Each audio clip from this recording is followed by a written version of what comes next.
مسکراہٹ کے پھول وہ پھول ہیں جن کی خوشبو سے ہزاروں دوسروں کے چہرے مہک اٹھتے ہیں۔ یہ خلوص کے پھول ہیں جن کی خوشبو سے ہزاروں بجھے ہوئے دل دوبارہ روشن ہو جاتے ہیں۔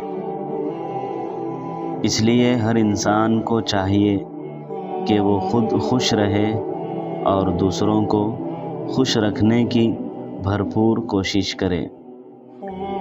انسان اپنے اندر سے خواہ کتنا ہی دکھی کیوں نہ ہو، اسے اپنے چہرے پر مسکراہٹ کا خول سجا کر رکھنا چاہیے۔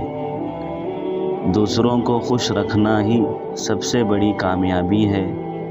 اپنے ہونٹوں پر ہر وقت تبسم کے پھول بکھیرو تاکہ تم دوسروں کی مایوسیوں اور اداسیوں کو ختم کر کے ان کے اندر زندگی گزارنے کے خوبصورت رنگ بھر دو۔